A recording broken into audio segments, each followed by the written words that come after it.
बिल्कुल सही बात बोली है आप लोगों ने कि पानी का बुलबुला जो टूट गया और ताश के पत्तों का घर जो ढह के एकदम गिर गया है।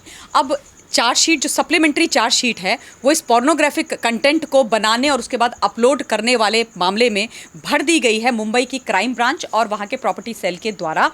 और इस चार्जशीट के अंदर जिन लोगों के नाम हैं वो है ऑब्वियसली द ग्रेट, सबसे महान आदमी शिल्पा शेट्टी के पति राज कुंद्रा के साथ उनके जो सीईओ थे रियान थ्रॉप, और उसके अलावा राज कुंद्रा के जो ब्रदर इन लॉ हैं और जो यूके में हैं, और पुलिस के हिसाब से जो अभी गायब हो रखे हैं प्रदीप बख्शी, उन सब के नाम हैं।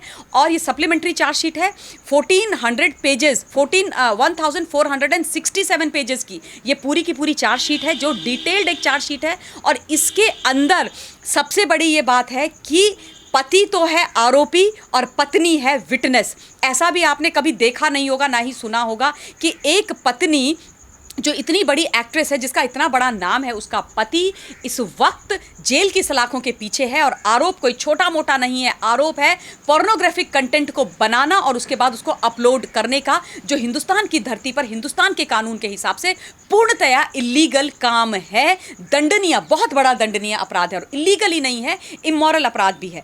अब इस चार्जशीट के अंदर शिल्पा शेट्टी को बतौर विटनेस रखा गया है। शिल्पा और उसके अलावा 40 और विटनेसेस इसके अंदर दर्ज की गई हैं। अब शिल्पा शेट्टी को जो पुलिस को बयान दिए थे इस मामले में, शिल्पा ने ये बात बोली थी कि भाई जब मेरे पति ये सारी चीज़ें कर रहे थे उस समय मुझे इन सब चीज़ों की कोई जानकारी नहीं थी, क्योंकि मैं अपने काम में बहुत ज़्यादा बिजी थी। मेरा खुद का जो काम है वो मेरे पास इतना है कि मैं ये नहीं पता रखती कि राज कुंद्रा क्या कर रहा है। उन्होंने साफ साफ ये बोला कि मुझे कोई आइडिया नहीं था कि मेरा हस्बैंड पॉर्न फिल्म्स और या शॉर्ट फिल्म्स बना रहे हैं और उसके बाद उनको मोबाइल ऐप के माध्यम से अपलोड करके लोगों तक पहुंचा रहे हैं। उन्होंने लगातार यही मेंटेन किया डे वन से कि मुझे कोई आइडिया नहीं था इस पोर्नोग्राफिक मामले में मेरे हस्बैंड के इन्वॉल्वमेंट का। तो ये बतौर विटनेस शिल्पा को रखा है, जो बहुत बड़ी बात है बाय द वे। और यहाँ पर एक चीज़ और भी है, मुझे ये लगता है कि शिल्पा जो वियान इंटरनेशनल है प्राइवेट लिमिटेड, जो उनके बेटे के नाम पर ये कंपनी बनी है, उसी कंपनी के अंदर, और बाय द वे ये भी चार्जशीट में लिखा हुआ है कि वियान का जो प्रीमाइसेस है, ऑफिस है, वहीं से राज कुंद्रा ये पूरा पोर्नोग्राफिक का जो मामला है उसको चला रहे थे। ये पूरा कंटेंट बनता भी वहीं था और अपलोड भी वहीं से होता था। तो ऑब्वियसली उनको इस बात की पूरी जानकारी थी, यानी राज कुंद्रा को पूरी जानकारी थी कि वो क्या कर रहे थे, और पूरा डे टू डे की जो रनिंग थी, जो ऑपरेशंस थे, वो राज कुंद्रा स्वयं से हैंडल कर रहे थे। यहाँ पर एक प्रश्न ये है कि भाई शिल्पा शेट्टी भी डायरेक्टर थी वियान में, तो उनको कैसे नहीं पता था। और ये जब एप्स लॉन्च हुई थी अपेरेंटली, तो शिल्पा भी उनके लॉन्च वाले जो फंक्शंस थे उसमें थे।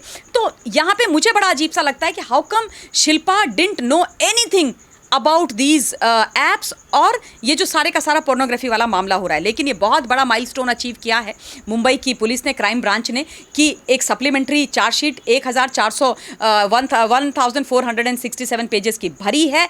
अब बहुत बुरी तरीके से राज कुंद्रा के ऊपर शिकंजा दोबारा से कस गया है।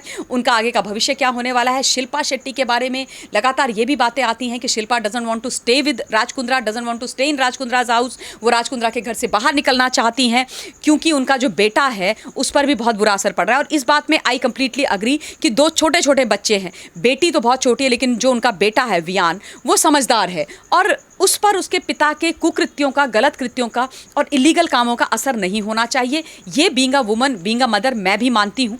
तो बच्चों पर पिता की गलती का असर ना पड़े, ये सच बात है, लेकिन उस व्यक्ति को यानी राज कुंद्रा को इन सब चीज़ों की सज़ा अवश्य मिलनी चाहिए क्योंकि उसने बहुत गलत काम किया है। अब शर्लीन चोपड़ा का जहाँ तक मामला है, शर्लीन ने ये बात खुद से आकर के बोली थी कि I was the first person जिसने जाकर के क्राइम ब्रांच में राज कुंद्रा के खिलाफ एक ऑफिशियल जो क्या कहते हैं स्टेटमेंट थी या शिकायत थी वो दर्ज कराई थी।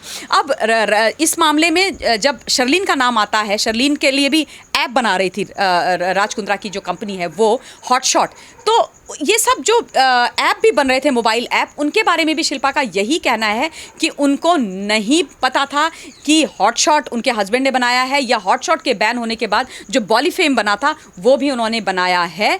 ये सारी तमाम चीज़ें वो बोल रही हैं, बाकायदा विटनेस वो इस केस में हैं। तो अब देखिए आगे क्या होता है, ये सच्चाई हमें जानना बहुत ज़्यादा आवश्यक है। लेकिन दुख की ये बात है कि इस देश के अंदर खुद को इतना बड़ा उद्योगपति कहने वाला राज कुंद्रा अभी इस देश के अंदर बैठ करके इलीगल काम कर रहा था और आज जब पकड़ा गया है राज कुंद्रा तो फिर बाहर निकलने की पूरी कोशिश कर रहा है। लेकिन अच्छी बात यह है कि मुंबई की पुलिस इस मामले में बहुत अच्छा काम कर रही है।